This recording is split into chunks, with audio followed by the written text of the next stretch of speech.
Well, artist in recovery, what's going on, dude?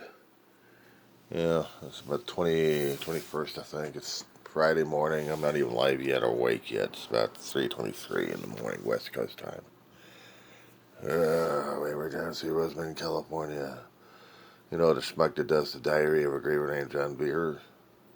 Oh, fuck it. I can't even talk right this morning. It's a dark log anyway. Thank God my dog's still asleep. No, it's a response to what the hell you did where your street rhymes.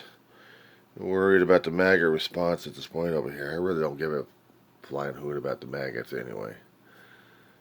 About the cult base. I'm worried about what happens to these six. Yeah, I hadn't thought clearly enough on this one here. I just thought about the reactions of everybody else, but what I'm thinking about is definitely the legal reactions we're talking about here.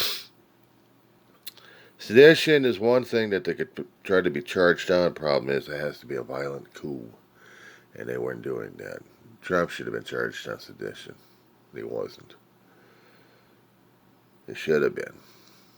Everybody else would have been charged on it. Everybody else, the damn rioters back in several years ago, January 6th. No, we're talking about making a video concerning about First Amendment rights. But it's not about the First Amendment rights. It is talking about a conspiracy situation. If I'm going to be looking at it through their eyes on this one, including Stephen Miller, Pam Bondi, and Noem at this point. But Noem's going to be Homeland Security. She ain't going to touch it with this 10-foot ball. Bondi would. She's in charge of Department of, if you can call it Department of Justice. No, Trump's little bag of tricks, I would call it. Conspiracy to commit treason, conspiracy to, well, basically conspiracy. Now, for criminals, they got to prove it that there was a conspiracy going. The video shows 6 people in there. That's the point right there. They were telling the audience, including the military audience, how to commit mutiny. Mutiny. But it was only suggesting, actually only telling people, both in the federal and in the Uniform Code of Military Justice, that soldiers and sailors are supposed to be obeying legitimate orders, legal orders. And there's going to be a definition on that one. There's going to be a determination on that to decide what orders are going to be legitimate or not.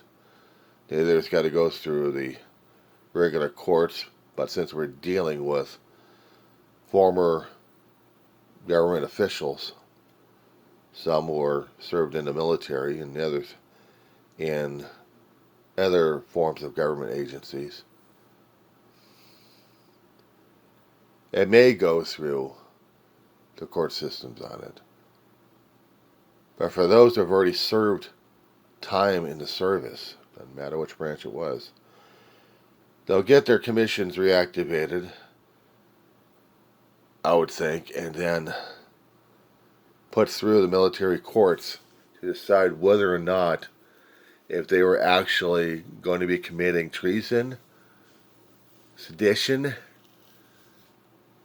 a coup, and they would have to define and determine that. The Uniform Code of Justice, there's a certain section in there, I think it's 42, that talks about sedition. And it talked about lawful orders. Not many people know how to navigate the Uniform Code of Military Justice, or the UCMJ. Unless, of course, they know which particular order or function that they're looking for. Of course, you could put into a search engine saying UCMJ and then type out sedition or mutiny. There are other sections in there concerning about it. But the congressional who have already served time They've already been out. They've already been discharged. However, you're not totally discharged out of the military, dude. You're just put on an inactive duty list. Now, Mark Kelly is one of those vets who served, who did time in the military, who did time in NASA. He's a popular dude. He's a popular guy. The unfortunate part about it is, did these guys think about what nightmares that Trump and his goons could put out if they really thought about it? This isn't going to be landing up in the Supreme Court. No way. Unless they're going to go through the civilian route, but I doubt it. For those who have already served the military, they're going to be serving the military again by getting their commissions and their designations reactivated to, well, to a status where they're going to be able to be prosecuted through the court system. It's not watching JAG, that TV series. It's talking to people about it and also researching it.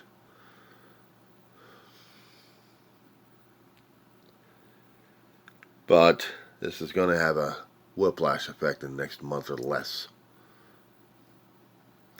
They were trying to tell the soldiers and sailors that there's lawful and unlawful orders.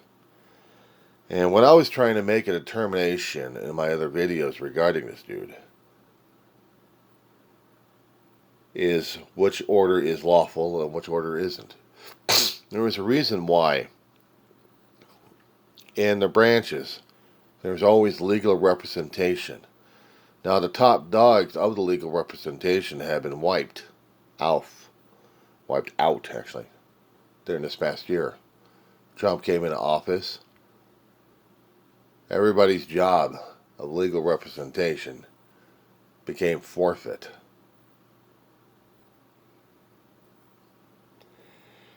So if they've got low levels, that's the only things they know is the law.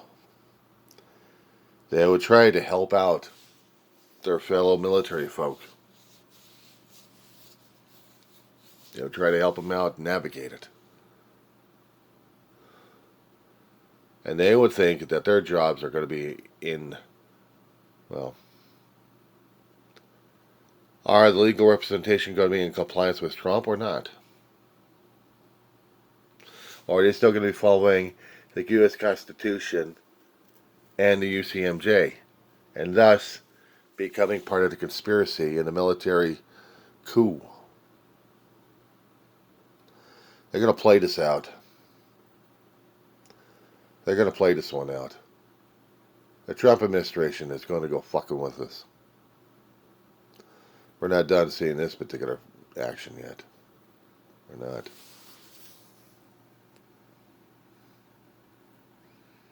You try to have a good morning, dude. Nightmare's just beginning.